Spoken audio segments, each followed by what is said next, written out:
아멘. 2023년 하나님의 특별한 사랑과 은혜가 함께한 여러분 되기를 축복합니다. 얼마 전에 후배 목사님과 대화를 하는 중에 그 사모님이 그래요.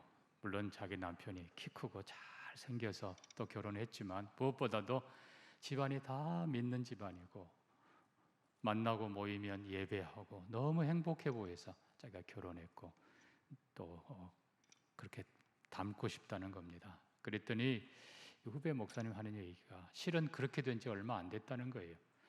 자기 어머니가 혼자 예수 믿다가 6남매 맞이 집에 시집을 왔는데 처음에는 신앙생활 못하고 얼마나 괴롭고 힘들고 울다가 기도하며 전도했는데 하나님께서 한 사람 한 사람 구원받게 하시고 지금은 그렇게 반대하던 막내 삼촌도 장로가 됐답니다. 남의 일이라고 아멘하는 분도 있네. 그러면서 하는 얘기가 그렇지만 그 과정이 쉬웠겠어요? 얼마나 많은 시련이 있었겠습니까? 그렇습니다, 여러분. 그러나 확실한 건 하나님이 하십니다. 선하신 하나님, 좋으신 우리 하나님은 우리가 선한 뜻 품고 기도하고 나아갈 때 가장 아름답게 응답해 주실 것입니다. 우리는 여호수아 1장에서 하나님께서 여호수아에게 일어나 백성을 이끌고 내가 내게 주는 땅으로 가라. 네 조상 아브라함에게 약속했던 그 땅으로 가라.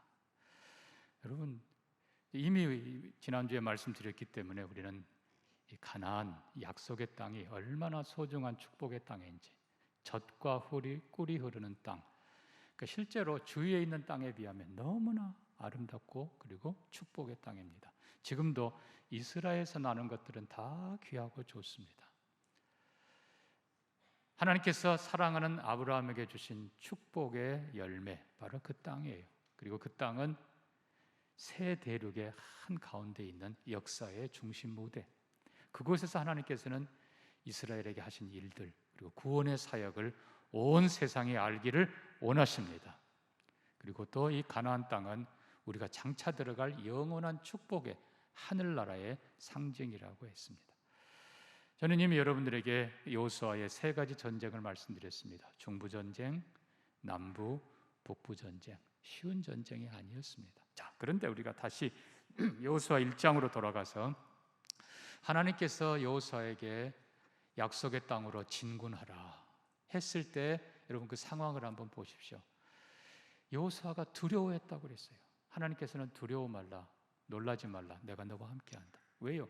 자, 여호수아 앞에 보면 당장 여호수아 눈앞에 요단강이 있습니다. 이 요단강이 그 시절에 그때에는 헐몬산의 눈이 봄입니다. 이때가 모맥을 거둘 때인데 헐몬산의 눈이 많이 녹아서 찬물이 그냥 밑에까지 쏟아내리는, 그래서 언덕까지 철철 넘치는 바로 그 요단강이 앞에 있는 거예요. 지금 건너야 될 이스라엘 백성들은 200만이 넘습니다. 거기다가 아이들까지 있어요. 가축까지 있어요. 여러분, 이 철철 넘치는 요단강을 어떻게 건너란 말입니까? 요단강을 건넜다 칩시다. 건너면 바로 앞에 여리고가 있습니다. 여리고는요, 만년 고도입니다. 여리고는 어마어마하게 오래된 성이고, 그리고 이 여리고는 외벽 그리고 내성으로 되어 있는 견고한 성입니다. 문 빗장만 지르면 철통이에요. 완전히 난공불락의 요새입니다. 저 여리고를 어떻게 무너뜨리는지, 어떻게 점령해야 될지 난감하죠. 그뿐입니까? 여리고를 설령 넘는다 해도 가나안 이미 7부족이 점령하고 있습니다. 무주공산 아니에요. 주인 없는 좋은 땅이 어디 있습니까? 하나님도 출애굽기 3장에서 모세를 부를 때부터 내가 내 백성 애굽에서 고난받는 것을 내가 보았다. 내가 그들을 이끌어 젖과 꿀이 흐르는 땅, 약속의 땅으로 이끌려 함이라 하시면서 이미 하나님께서 그곳에 가나안 족속, 헷 족속, 아모리 족속, 브리스 족속, 히위 족속, 여부스 족속, 그리고 아주 강력한 블레셋 족속까지 있는 것을 하나님 이미 알고 계세요. 근데 하나님께서 그 땅으로 진군해 가라는 겁니다. 자, 요단강도 난감한데 여리고성은 뭐 방법이 없어요. 그리고 버티고 있는 가나안의 족속들, 여러분 이 헷족속만 봐도, 헷족속은 당시 최초의 철기 문명을 가졌던 족속들입니다.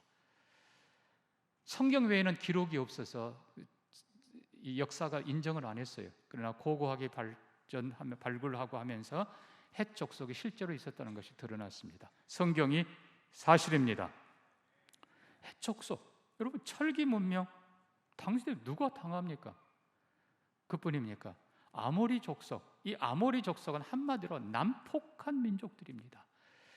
BC 2000년에서 1600년 정도까지 완전히 이 지역을 장악했던 족속들인데, 오죽하면 창세기 15장에 하나님께서 아브라함에게 내가 네 자손들을 400년 후에 다시 이곳으로 돌아오게 하리라, 이는 아모리 족속의 죄악이 아직 가득 차지 아니했습니다.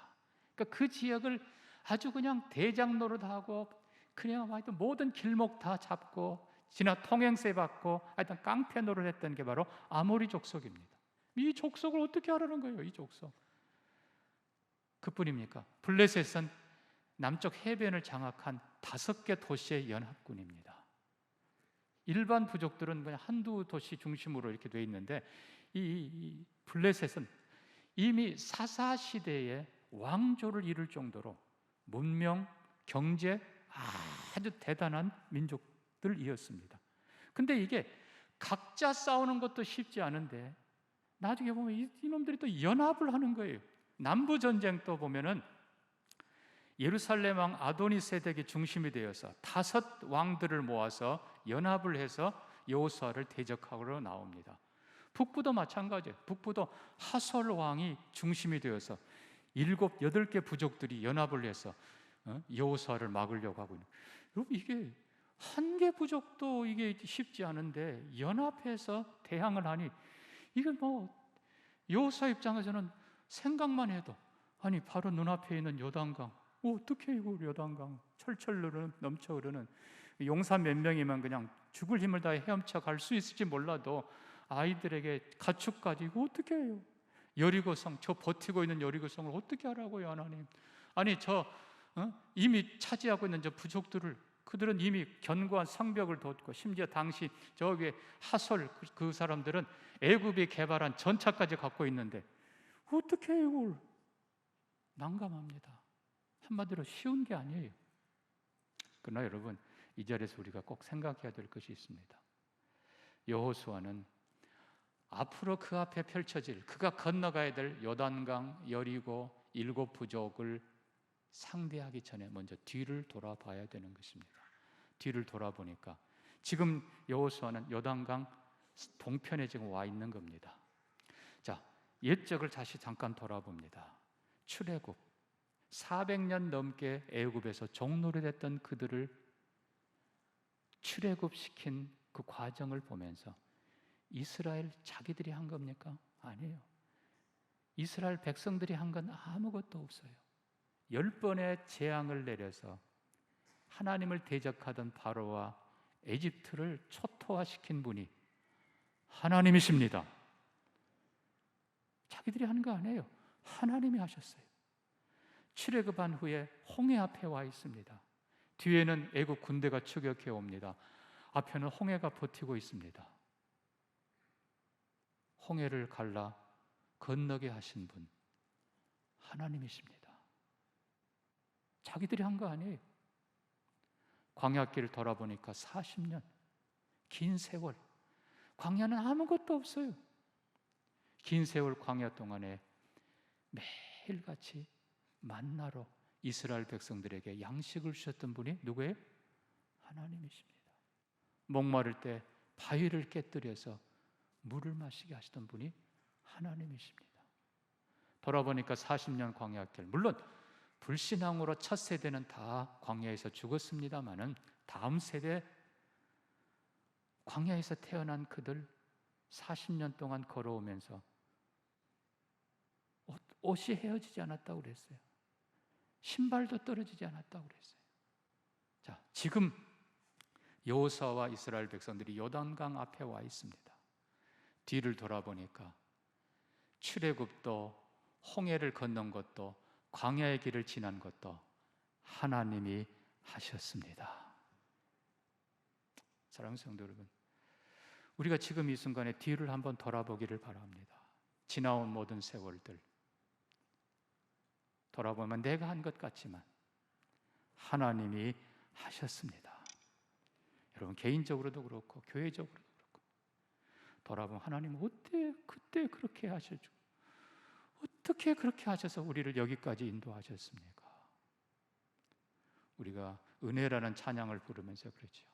내가 태어나 여기까지 살아온 것도, 내가 지금 숨쉬고 살아있는 모든 것도, 내가 구원받고 하나님 백성 된 것도 다 하나님이 하셨습니다. 모든 것이 은혜입니다. 그러므로 사랑하는 성도 여러분, 지금 여호수아가 앞을 보면은 난감하죠. 불가능하죠. 철철 넘쳐 흐르는 요단강, 저 견고한 성읍 여리고, 저 강력한 7 부족들. 그럼에도 불구하고 하나님은 진군하라. 왜요? 지나온 날들 하나님이 하셨던 것처럼 앞으로도 하나님이 하실 것입니다.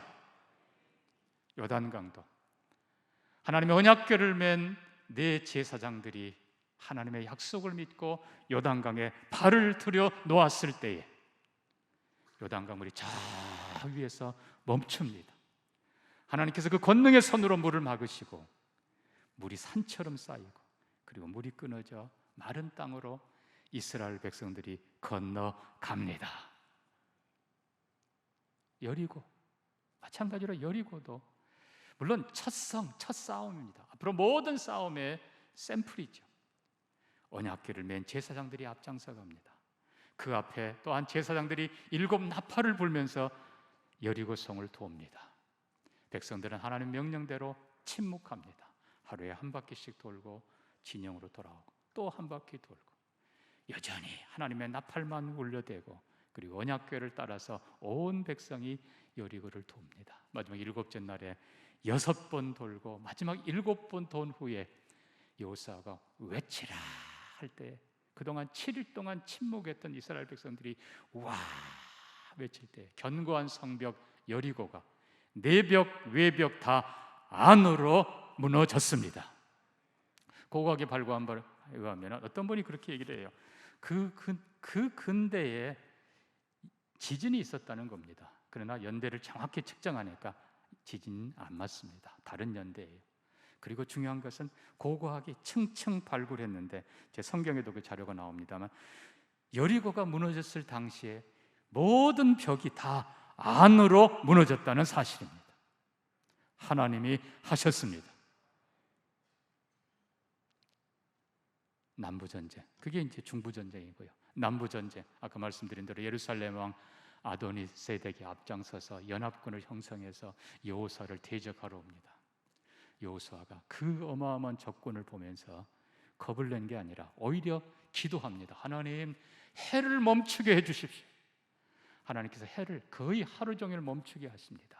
그리고 성경 보니까 하나님이 하늘에서 우박을 쏟아 부으셔서 칼에 죽은 자보다 우박에 죽은 자가 더 많더라. 북부정전도 마찬가지로 하나님이 하십니다. 사랑하는 성도 여러분, 우리 앞으로의 모든 일들 우리는 잘 모릅니다. 그러나 우리가 기억해야 될 첫째는요, 하나님께서 하시지만 반드시 우리의 순종을 통해서 하신다는 사실입니다. 하나님의 법칙은 심은 대로 거두는 것이고 우리가 믿음으로 심고 수고할 때 30배, 60배, 100배의 결실을 주시는 것입니다. 가만히 있는데 하나님께서 주시지 않습니다.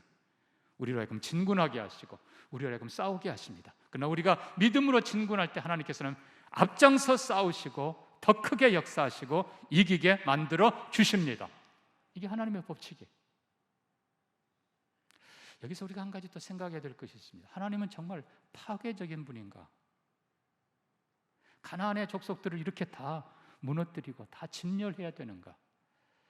이걸 그대로 역사에 적용한 나라가 있습니다. 바로 초창기 미국이었습니다. 워싱턴 장군을 여호수아 장군이라고 불렀습니다. 그리고 살고 있던 원주민들을 가나안의 원주민들처럼 생각하고 진멸시키기 시작했습니다. 그건 잘못된 것입니다. 우리는 하나님을 분명히 알아야 됩니다. 우리 하나님은 애굽을 멸망시키는 것이 목적이 아니었습니다. 애굽을 무너뜨리는 것이 목적이라면 바로는 바로 치면 끝나요. 그러나 하나님께서 파라오에게 하나님의 권능을 보이시는 것입니다. 그들이 섬기는 그 가짜 신들이 아니고 하나님만이 참신인 것을 가르쳐 주신 것입니다. 그래서 출애굽할 때 수많은 잡족들이, 수많은 이민족들이 이스라엘과 함께 너희가 섬기는, 이스라엘이 섬기는 하나님만이 참 하나님이라고 고백하고 같이 출애굽한 것입니다. 마찬가지입니다. 하나님께서 홍해를 가르시고 애굽을 치시고 광야를 인도하시고 그리고 요단을 건넜다는 소식이 여리고에 전해집니다.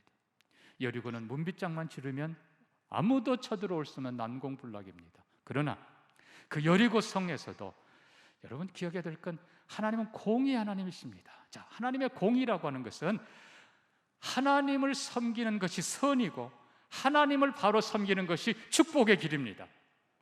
가나안에 당시 출애굽기 3장 보면 가나안이라는 부족이 맨 먼저 나옵니다. 왜 그런지 아십니까? 가나안 부족은 바로 바알과 아세라를 섬기던 음란한 문화였습니다.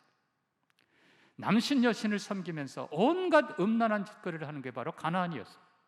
한마디로 말하면 하나님 아닌 것들을 섬기고 더럽고 타락한 정말 죄와 악의 경제, 사회, 문화 질서, 그거를 하나님은 철저히 깨뜨리시는 겁니다. 오직 하나님만이 참신인 것을 알리기 위해서 그들 모두가 듣습니다. 그래서 여리고 성도 그렇고 그리고 연합군들도 그렇고 그들이 소식을 듣습니다. 출애굽의 소식, 홍해를 가르고 요단강을 가르고 여리고가 무너지고 그 소식을 듣고 이스라엘의 하나님이 참 하나님이라고 고백하는 기브온 족속 같은 그런 족속들은 구원받고 하나님 백성으로 들어옵니다. 여리고성의 기생 라합, 당신의 하나님이 진짜 하나님입니다. 이 여리고는 죄와 악으로 인해서 심판받을 텐데 나와 내 가족을 구원해 주십시오. 하나님께 나오는 라합과 그의 가족은 구원과 축복으로 들어옵니다. 이게 하나님의 사랑이에요. 그러나 하나님의 공의는 하나님을 거역하고 우상을 섬기고 죄와 악으로 가득 차가는 그 문화와 경제, 사회, 질서 하나님 완전히 깨뜨리신다는 사실입니다. 그때도 그랬고 지금도 그렇고 앞으로도 그럴 것입니다. 앞으로도 하나님을 대적하는 모든 세력들은 무너질 것입니다. 그러나 하나님께로 나오는 개인이든 민족이든 어느 누구든 다 하나님께서는 구원하시고 같은 축복으로 출애굽할 때 그 수많은 이민족들 다 이스라엘 백성으로 다 흡수가 됩니다. 우리가 또 하나 기억해야 될 것. 자, 결국 가나안 전쟁은 하나님이 하신다. 하나님이 이끄시고 하나님의 말씀에 순종하고 하나님 따라가면 결국 하나님이 하신다. 그렇다면 우리가 여호수아를 돌아보면서 이 가나안 전쟁 가장 큰 대적이 무엇이었는가? 가장 큰 문제가 무엇이었는가? 요단강? 아니죠. 여리고? 아니죠. 7 부족들